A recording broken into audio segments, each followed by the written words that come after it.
Punta na naman tayo kay Auntie Claire patungkol doon sa statement ni VP Sara. O sige, pasukin natin to ulit. Bulag o tila nagbubulag-bulagan daw si Vice President Sara Duterte sa mga ginagawa ni Pangulong Bongbong Marcos para sa bayan. Yan ang sagot ng Malacanang sa pahayag ni VP Sara na wala raw maipagmamalaking development ang Administrasyong Marcos. Para sa Naniniwala ba kayo na sinabi ni Inday Sara na walang may pagmamalaking development si Bongbong? Alam mo, ako naniniwala ako doon. Hindi lang ito opinion ni Inday Sara, opinion ko rin. Opinion din ng kaibigan ko, nung isa kong kaibigan, nung daan libong followers ko. Yun din ang opinion nila. So anong nirereklamo mo? Tsaka makikita mo naman, Claire, tanga ka ba? Bulag ka. Ikaw ang bulag. Puta, hindi ba nakita yung yung trust rating ni BBM? Putang ina, papunta ng impyerno. Alam mo yung lupa, yun yung zero, yung lupa, putang ina, pa. Hinukay pa yung lupa, nandoon yung yung ratings ni ni BBM. Si Inday Sara at positive 23, sabi ko nga, positive 70 talaga yan. Sige, for the sake of argument, ilagay na lang natin positive 23. Putangin na ka. Oh, yung taong sinisiraan nyo, mataas pa rin ang trust rating kaysa dyan sa sinasabi mong presidente na maraming ginawa sa Pilipinas. Lokal-loka yata talaga ito eh. Ako naniniwala talaga kung sinabi ni Inday. Ewan ko to. Kasi kung talagang maraming nagawa si BBM, development, ang dami sana kinokontent ng mga vlogger niya, mga binabayaran nila. Wala eh. Wala. Sinasabi nyo na maganda ekonomiya. Maganda, wala nang mga addict. Peace and order, blah blah blah. Sinabi lang ni John Vic Rimulya na nalinis siya ng sindikato sa pulis. Pero putang ina, may mga nababalita pa rin. Wala pa rin mga trabaho Pilipino. Mahal pa rin ang bilihin. Hirap na yung piso, bumabagsak pa lalo. Binenta nyo pa yung ginto. Tangina, bulag. Ikaw ang bulag. Hindi ka lang bulag, tanga ka pa. Pagdetalye, live mula sa Malacanang, may Express report si Julie Baisa. Julie, ano ba itong mga bagong pahayag ni Yusek Castro?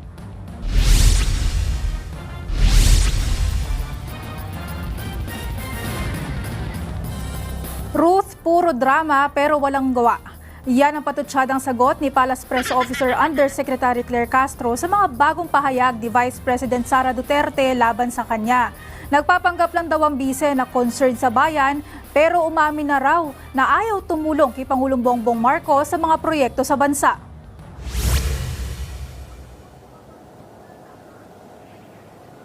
Sa press briefing kanina, binakbakan ni Yusek Castro ang pagtawag sa kanya ni Inday Sara na nagdadala siya ng kahihiyan. Anya, mas nakakahiya raw ang isang vice-presidente na nagbanta laban sa Pangulo. Nailathara raw kasi... Hindi, mas nakakahiya, Claire Castro, alam mo yung presidente ka tapos kapatid mo nagsabi mismo, adik.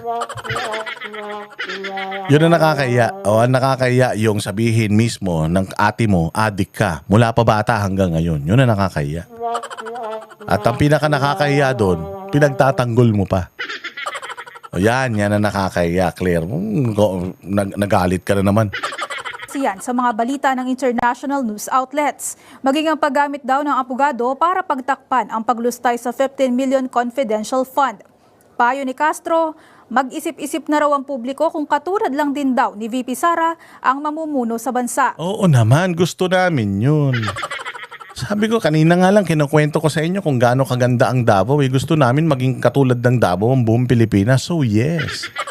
Or if you're gonna ask us, plus 23 ang trust rating ni Inday. Ibig sabihin, if bukas ang eleksyon, kalaban kay Bongbong, putangin na si Bongbong, walang boboto sa kanya. Baka yung mga anak lang niya. Wala. Si Inday Sara ang mananalo kung may eleksyon bukas. So tatanungin mo kami, gusto namin maging presidente katulad ni Inday? Oo. Gusto talaga namin at gigil na nga kami. Kaya nga namin pinapatanggal na si Bongbong. Kaya gusto namin mag-resign na yan eh. Kaya nga nung nakaraan, merong nakaumbok dito sa tiyan yan, gusto ng tao, mamatay na yan eh.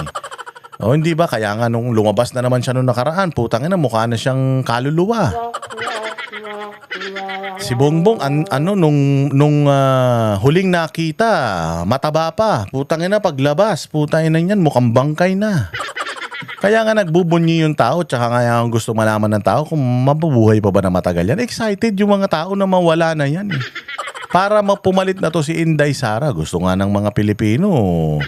Pucha, bukas na yung eleksyon sa sobrang gusto ng mga tao si Inday. Yun, no ka ba, Claire? Kung meron ditong bulag, ikaw. Pero more than that, tanga ka. Samantala, Ruth, sa paniniwala naman ng Vice Presidente na may impeachable offense si PBBM, unahin muna raw nito ang kaso niya bago tingnan ang kaso ng iba. Isa pa sa sinasabi ni VP Sara na impeachable offense, ang pagtanggi umano ng Pangulo sa tuwing may nagsasabi na gumagamit siya ng illegal na droga. Buwelta ng palasyo dyan, unahin muna niya ang sarili niya at mas magandang itanong daw yan sa kanyang ama. Hindi rin pinalampas ni Castro ang bahagi ng pahayag ni Natatay na naman. Hindi naman yung tatay niya presidente. Si Bongbong presidente ngayon. Si Bongbong inaakusahan nagdodroga mismo ng kapatid niya. Bakit kailangang tanongin ni Inday Sara? Kahit sabi mo addict si Pangulong Duterte ngayon, nagsasyabu halimbawa ngayon. Hindi na siya presidente ng Pilipinas, okay lang yun. Buhay niya yun, choice niya yun. Pero yung putang na yung ngayon presidente ka tapos sinasabi ng kapatid mo nagdodroga ka, yun ang dapat tutukan nyo. Si Pangulong Duterte na naman, nakakulong na nga, si Duterte pa rin nasa isip nyo, tanga. VP Sara na sana magkatuluyan sila ni PBBM.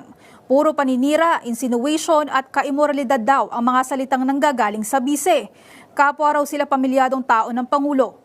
Hiling pa ni Castro sa mga kaalyado ni VP Sara, turuan daw ito sa pakikipagkomunikasyon. Mistulang bulag din daw kasi ang bise sa mga nagawa ng Pangulo para sa bayan. Pakinggan natin ang bahagi ng press briefing ni Yusek Claire kanina. Ang Vice Presidente ay bulag. Hindi niya nakikita kung anong ginagawa ng Pangulo. Nananatili siyang bulag dahil malamang ay hindi niya pinanonood or ayaw niyang panoorin kung ano nagaganap na katotohanan sa mga ginagawa ng Pangulo at ng... Nanonood. Alam niya nga eh. Alam niya na magdanakaw si Bongbong. Sabi nung kapatid, addict. Walang paninindigan, utal-utal sa mga interview. Walang alam sa ekonomiya. Putang ina yung mga inaugurate niya, hindi kanya. O ngayon na naman, nakaposte na naman siya doon sa subway. Pukin ang ina niya, hindi naman kanya yan. Ninakaw yung Bukana Bridge, ninakaw yung tulay doon sa Isabela. Sa lahat kanya, pero wala naman kanya. Wala siyang sinimulan sa kanyang administrasyon, puro ghost project nga eh. Kitang-kita ng lahat yan, hindi mo ka na kailangan panoorin yan, putang ina, kaya nga may investigasyon ng flood control project dahil tarantado yung amo mong si Bongbong. Putang ina yung sinasabi nito. Administrasyon ngayon. Nakakalungkot lamang dahil yan ay galawang... Wala. Tayo na, wala na maisip. Ay, nako. Huwag ka na kasi maipagbardagulan. Hindi mo 40 yan, ma'am. Lalong-lalo na yung kabardagulan mo, matalino. Putangin na tanga ka eh. Level ka lang namin. Huwag ka na asaran kay Inday. Dahil ilang words lang yung binatawan ni Inday, mauulol ka na. Sinabi lang niya na sana magkatuluyan kayo ni Bongbong. Putangin na, natatai ka na. Baka talagang type mo si Bongbong na nabisto ka ni Inday Sara. Duterte? Tsaka hindi na, alam ko naman, hindi talaga si BBM yung gusto mong makatuluyan. Kilala ko. Oo, balita ko nga, sa golf course pa kayo, ayaw ka na magsalita. Ayaw ka na magsalita. Balita ko, nagkasampalan pa nga sa golf course eh. Showing the characteristics of an emotional vulture. Isang buitre.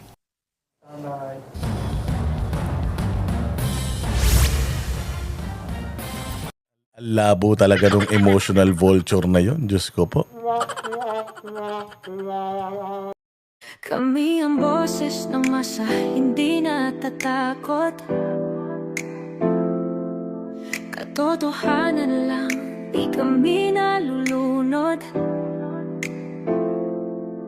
Walang bahid ng sismis, lahat ay totoo. Kahit sino ka pa, pag mali ka babanatan ka. Walang pinipili kulay, wala kaming kinikilingan. Basta para sa bayan, kami lalaban. Pagdama palakpakan, pag mali banatan, di matitinag, di matatakot pa. sa bayan, tuloy ang sigaw. Sa harap ng kamera, walang halong takot. Mga baluktot, lahat kayo'y tutumba. Ang hustisya at totoo, yun lang ang mahalaga. Kahit sinong harang, di kami matitinag. Walang pinipiling kulay, wala kaming kinikilingan. Basta para sa bayan, kami lalaban. Pag tama palakpakan, pag mali banatan. Di matitinag, di matatakot. Para sa bayan, tuloy ang sigaw.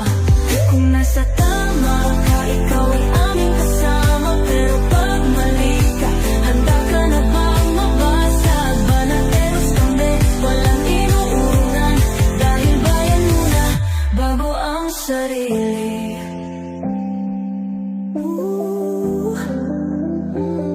Bago ang sarili.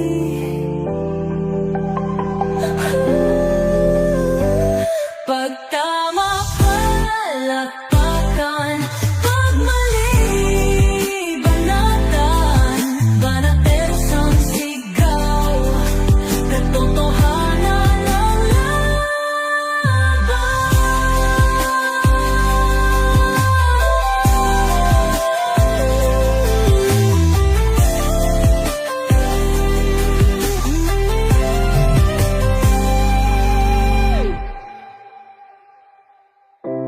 sa harap ng kamera, walang